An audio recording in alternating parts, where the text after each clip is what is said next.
Independent Constitutional and Governance Review Commission, with the diminutive Constitutional Review Commission. We actually prefer the term working party. It sounds slightly less pompous. But let me just start by explaining who we are. I'm Gareth Pearce and I chair this working party. Roger Emerson is a second member of it. Unfortunately, the third member, Suzanne Wood, can't be here this evening because of fairly late work pressures which have kept her in London. So we three are the commission. There was a fourth member who actually resigned without attending a meeting. So the three of us have really have got on with this. What we were appointed to do was to look broadly at governance arrangements of the English Chess Federation. And the terms of reference are on the website, and they're rather lengthy, but cutting through it all, I think there were two things. The first was a sense that it was, 11 years since the ECF was set up, and nobody really had a look at governance arrangements during that period. And the second was, I think, a general recognition that while things might be going okay in many ways, they could go an awful lot better. So that's what we were asked to do. We were given a fairly lengthy period in which to report.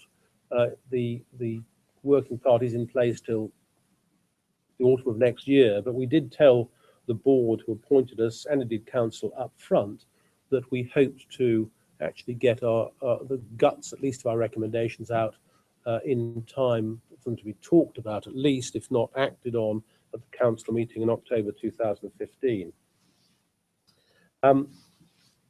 We have, we hope, consulted extensively with the membership, and this meeting tonight is actually really the last leg of that, a final chance for people to air their views and influence what we're going to write. Before I throw it open to you to ask us questions or indeed make observations, I'd probably just set the scene and tell you what we have done. We started by having informal meetings with most of the board, many former board members and other officers of the ECF. As much as anything, these were fact-finding interviews. We weren't giving our views. We were just trying to find out what people felt were the issues, what they thought was going well, what they thought could be improved on, what indeed was going badly. And then, having got through that stage, and I reported on that at the council meeting in Birmingham in April in very broad terms, we've then got down to the more formal part of what we've been doing, and we've followed our terms of reference. So we have interviewed board members, we've interviewed the chairman of the governance committee, the chairman of the finance committee, and the legal advisor, and we've outlined to them the sort of ideas that we're thinking about.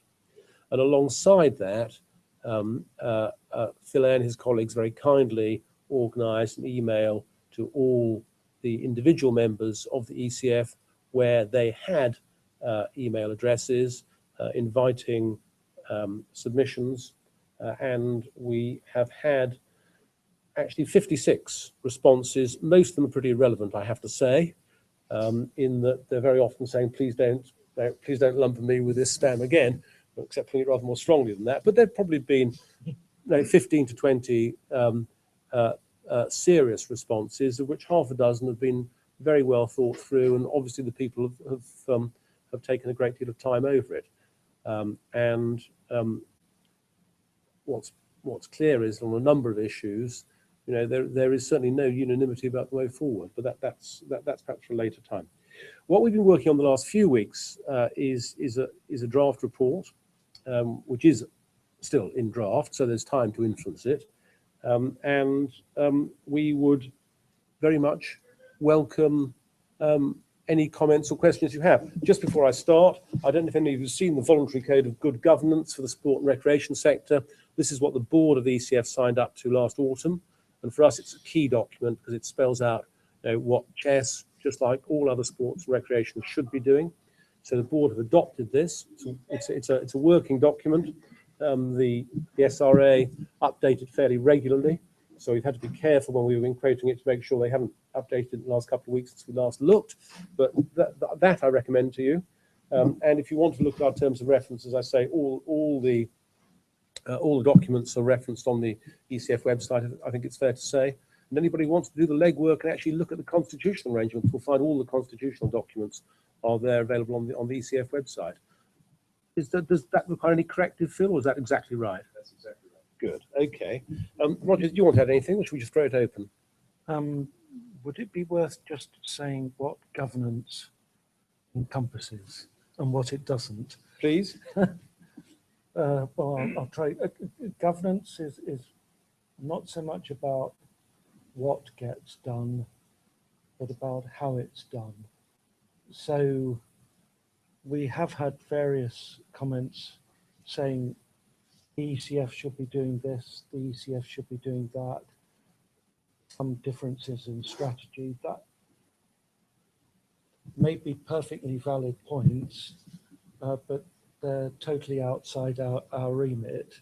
Our remit is about how, for example, in strategy, is how the strategy is set and whether it's gone through the appropriate discussion and approvals.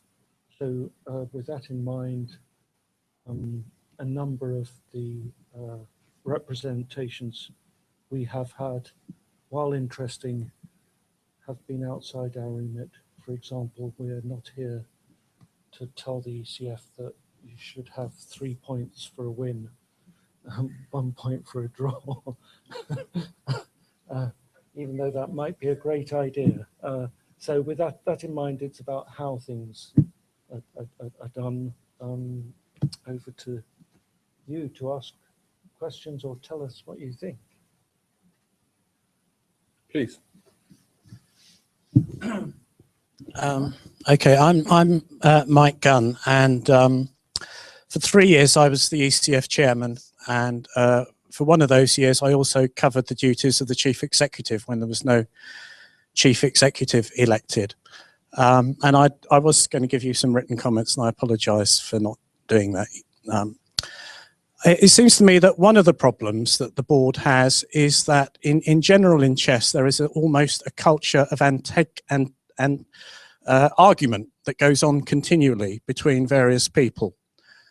And to some extent the constitutional arrangements actually encourage that, in particular the relationship between the board and the council, because the board is accountable to the council, and the board has to be accountable obviously to someone, but it's accountable to the council through the elections, and also the fact that the board has to get its policies through the council.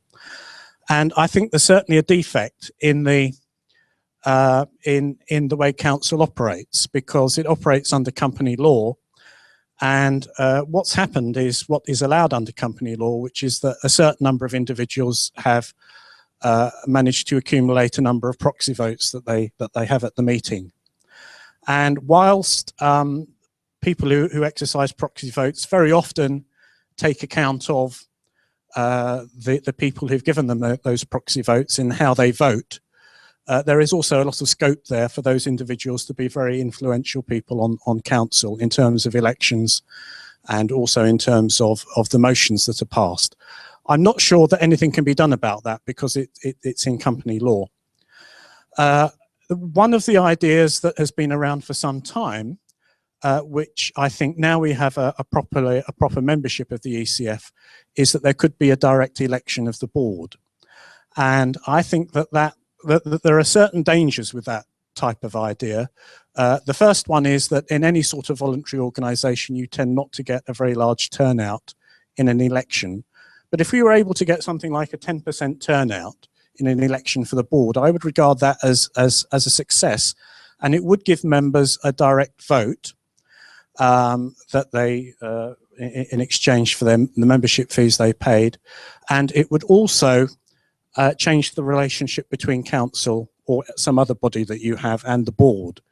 The council wouldn't quite have the grip on the board that it does at present. It would still have to be consulted, it would still have to approve policies and so on.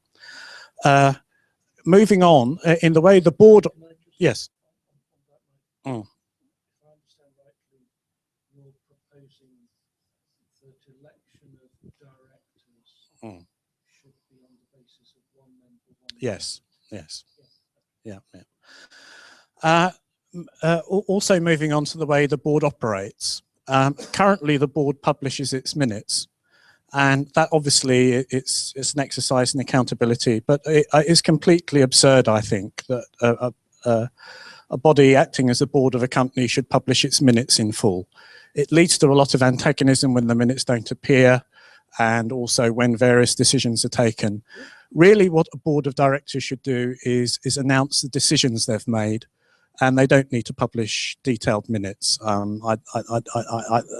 There's been a lot of argument and antagonism surrounding the issue of minutes. I also think that one of the things in the SRA document, which would lead to an improvement on the board, is some independent directors, some people from outside chess, because the antagonism that exists within the chess world also exists to an extent within the board of directors. And I think it would be, if other people were watching us, other people might exert a moderating influence on some of the behaviours that you get, even in terms of how the board conducts its discussions. I think I think I've covered the main points I wanted to make. Would anybody like to comment on that? Anyone at all? Would you like to comment? Well, I will comment. I think in the sense you've put your finger on what the committee regards probably as the crucial problem, which is around the operation of the board and the relationship between the board and council. And I think there's general agreement that there's room for improvement in both those areas. Although I think it's fair to say that no two people agree about the way in which, except of course potentially the committee, the way in which it might be dealt with. Playing devil's advocate for a moment, if I may, I think any recommendations that come forward, if they're going to have a chance of being successfully implemented, have got to recognise one overriding factor, which is that the ECF is reliant largely on volunteers and is desperately short of human and financial resources. And if you like, that is one given that we have taken, and the other is that we don't want to do anything that is inconsistent with what's in here.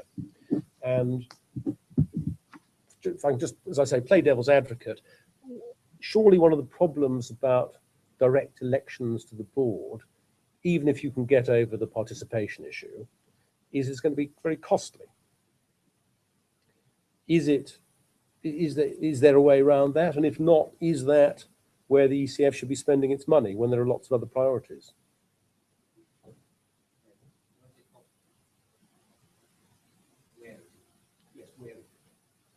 Well, you're going to have to go and, I mean, simply the organisation of a poll of what, 6,000 direct members? 10,000, 9,000. Yeah, all right, yeah. It's going to be quite a logistical feat. It's going to take a lot of time and effort, and therefore probably money. If you're doing it through an independent body, so that, because democracy, as Tom Stoppard said, is not in the voting, it's the counting. So you're needing some arrangement under which votes are properly counted, and unfortunately all those things cost money. Yes, I think it's absolutely right. There are some people who don't have email, for example, so you have to have a way of dealing with that. You might have to use the Electoral Reform Society to conduct the election, which lots of organisations do. Yes, and there would obviously be a cost there, so that would have to be looked at. But I do think there is a sort of disconnect between the fact that we now have thousands of individual members and they have no direct say. So I mean, I think it might be a cost worth bearing on that basis. Well, I've explored other things. Let me just give you another counter argument that has been put forward to us on this, and that is that most people get involved in chess, or or certainly in chess administration if they want to, at the local level to start with, whether it's in a league, their club, or a county association, or whatever. And that is the way in which people get experience, and that and there's a lot of evidence of people who, as it were, have come up through the ranks to do national jobs through that route.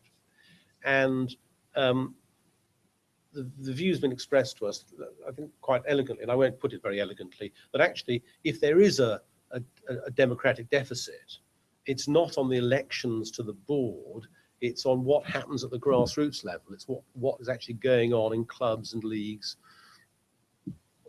congresses on one side, and unions. That's where the democratic deficit is, if there is a democratic deficit. And and it should be those local institutions that should be getting their house in order. And if they did, I'm just giving you somebody's views, if they did, that would resolve the problem. And the risk, if you have a directly elected board, or indeed a directly elected council, if I put it like that, is that you're going to, is the right word, disenfranchise, you're certainly going to upset this sort of delicate ecosystem that exists at the grassroots level. Yeah, I think that's a fair argument. But on the other hand, if you look at the people who vote, the people who vote at council are counties, leagues, and congresses mainly. I think those are the main people, the constituent units.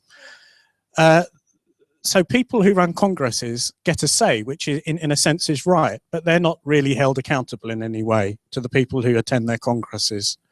There's a collection of individuals there who are certainly not accountable. And I agree. I'm sure in the other areas there are examples of good practice and bad practice, but it ends up being 50 people in a room, and it's usually more or less the same 50 people, and you can more or less know how they're going to vote on certain issues as well, and who they like and who they don't like, and so on. So there's a certain dynamic in the council, I think, which is doesn't work so well. But it does hold the board accountable, and it certainly does. It does have its say, and it's the way the membership has its say. But whether it works well or not is whether it's working efficiently in democratic terms is certainly open to question, I think. I think under the articles and so on, the people who turn up at council meetings are called representative members, and there is a clue there that they're supposed to be representative, and the question, yes, is to what extent are they representing the organisation, and then to what extent is that organisation, say the county, seeking feedback from its clubs. And it's probably the same as with MPs. Actually, there are some good constituency MPs and there are some bad ones. So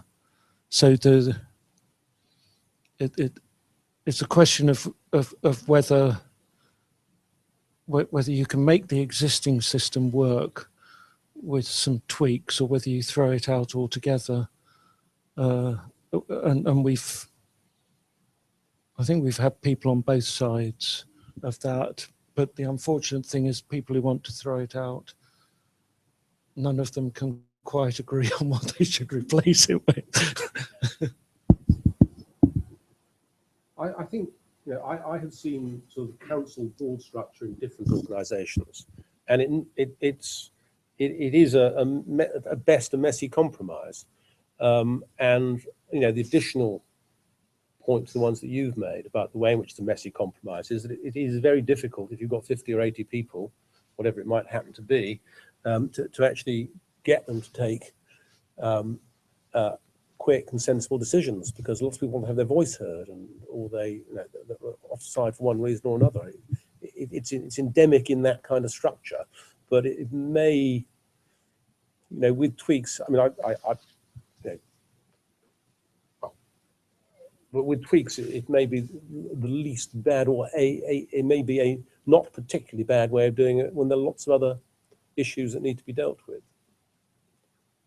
Certainly, as Roger says, there are quite a few people think there should be a change, but I think quite literally only 2 people who we've seen and spoken to or put in written submissions have ever agreed with each other. You can't, on any single point, you can't get more than 2 people out of how many have responded agreeing.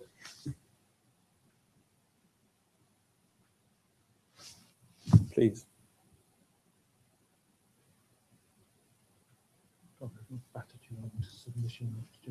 Please.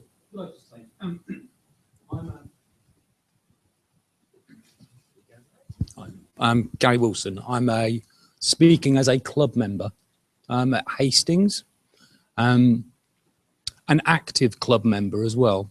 Although, as an aside, I'm an employee of the ECF, but I'm speaking as a club member. I think that delicate balance between council and the board and the membership, which has been referred to, I would be concerned if that were to be disrupted, because ultimately what I think Mike is hinting at is there are actually only a few people within the ECF, the membership of the ECF, who are active insofar as want to be active, want to change things.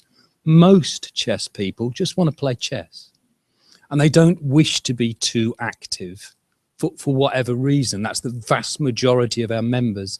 I think, Gareth, that might be reflected in the numbers you talked about, the responses you got to your emails. I think that sort of backs up that point of view.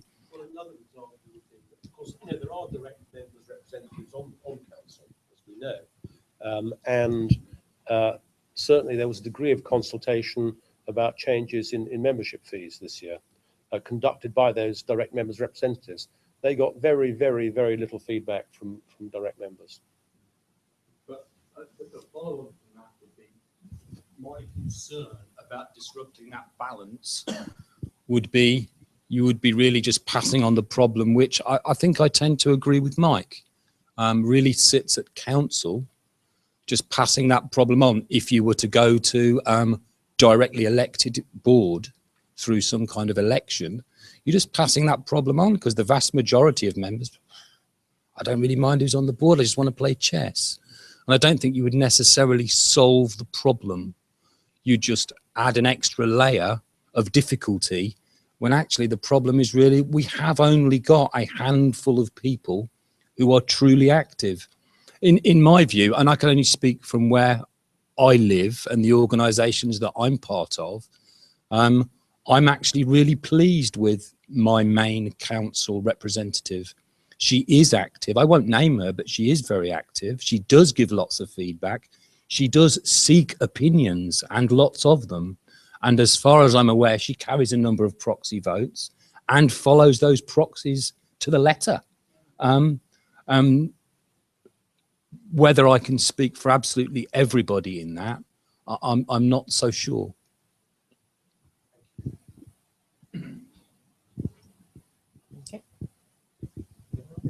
I think it's pretty true, Gary, that in just about any club organisation like this, it's only about 5% of the people who are actually interested in doing anything. So that's a fact of life in any organisation. Taking a point that I think you had, Mike, which seemed to be around personality clashes. We can't, whatever we do, deal with personality clashes. But one thing that the Sports and Recreation Alliance does is it runs courses, seminars on how to work better together. And it's something worth thinking about. Because however, well, you've seen, however many rules and regulations you have, if 2 people don't like each other, then they can muck things up, can't they? Well, up to a point, but I think, personalities are not within our remit, but putting in place institutional arrangements to minimise the disruption caused by that is.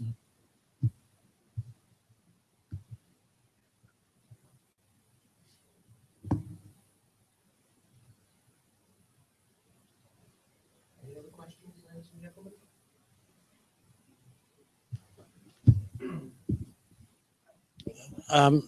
Just one other point about the budgeting arrangements, which is that, again, the council has to approve the budget. Council also has to approve membership fees and game fee. And so if the board puts forward a budget and then the council doesn't approve the membership fee or the game fee, then there is a difficulty there, because you can't, in the context of one meeting, make the decision about how to adjust the budget. So, I mean, I don't know how that can be improved, but it's a definite problem that the board has had, because, yeah. Mm. It seemed to work well in April. It only worked well because council played ball. I think your point is, if council hadn't played ball, No, that's true. would have been thrown back to revise the budget. But I think at the least at the same meeting, council was being asked to approve a strategy, the budget which was felt needed to meet that strategy, and the membership fees to get to that budget. So although they were actually separate papers, council was able to consider them all together. So yes, council could be obstreperous and agree one and not the other, but at least I think in the format of putting the three papers together, that was the right way of doing it. And I have to say, as it was the first council meeting I've attended in any capacity, and I was there as an observer, I thought it was conducted in very good spirit, and I thought there was a lot of very constructive debate. And I think everybody recognised that this rather thin strategy paper was a start, it was a work in progress, and I think Phil, on behalf of the board, acknowledged that. But I thought that council dealt with matters, frankly, in a very mature fashion. But it approved. Yes. I missed the meeting and I was elsewhere, but I believe that the membership increase was approved by 1 or 2 votes or so. So it was a close. Was anybody else in the room at that meeting in Birmingham? What did you think? Of course you are. I'm so sorry. You're probably too busy to have much of a sense of what was going on, but in terms of temperature and what have you. But what did you think? Like you, Gareth, I think I was officially there as an observer. I believe I was. Like you, I thought it was quite honest, some honest discussion. I thought nobody pulled back if they thought things were going to be controversial. They were said. I was surprised exactly how close the vote was on the finances, if I'm being honest. I think from memory, it was 1 vote. Yeah, was it? Okay. But no, I agree with you. I thought council, for what was there, functioned well and did the job as you outlined. And as I said earlier, I think my concern was really, I don't know how many council members were there and weren't there, how many had passed on their proxy votes and hadn't. And my worry would be that there were vast swathes of our membership who weren't properly represented at council, and whether there were council members there who were acting on a mandate because they'd sought it and got it, or were acting on what they believed themselves. That would be where my concern would be. Perhaps I could just make one observation, since we're talking about that council meeting. I think one of the reasons why it seemed to me that it was quite constructive in that there were two absolutely first-class presentations, one by the finance director and the other by Tracy, talking about youth chess. I mean, they were both absolutely outstanding presentations, and I think impressed everybody there. And I think, you know, and actually it goes to show that, you know, good preparation and good presentation actually does massively help the conduct of these sort of meetings.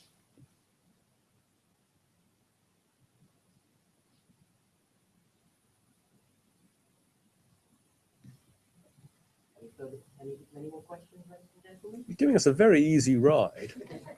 Don't. Really, you know, we're, as I say, we're working on our draft, so this is really probably a final chance to get your views in, if you, or at least considered if you want to.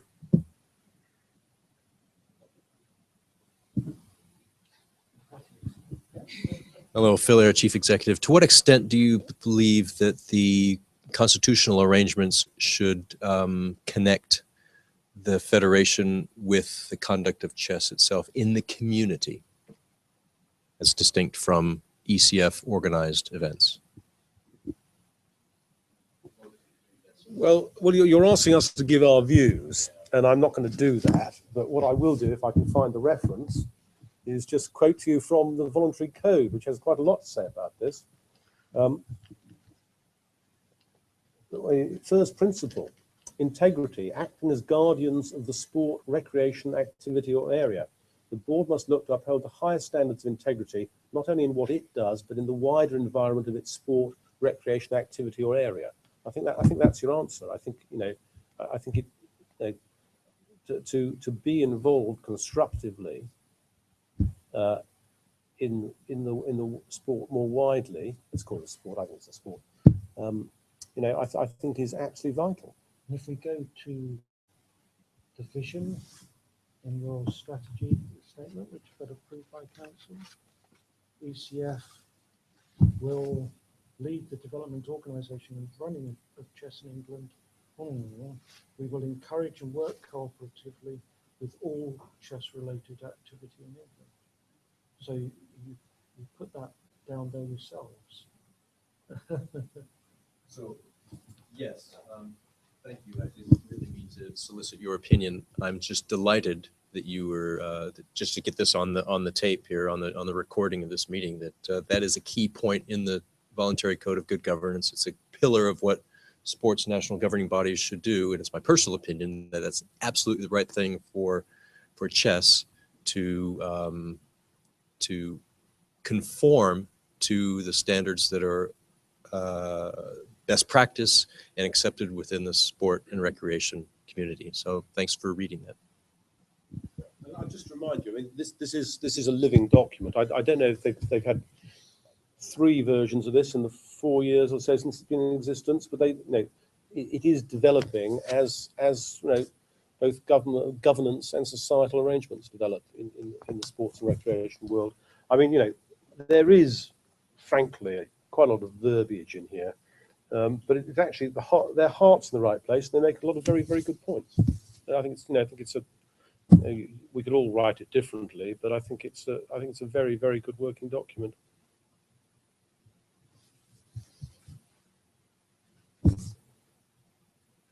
That it? Well, thank you very much indeed. You've exceeded our expectations. We didn't know how many were going to be here, but we've been led to believe by Phil, based on his meeting last night, that the room might not be quite as full as this. So thank you. Thank you very much. Thank you very much for your time. Signing off.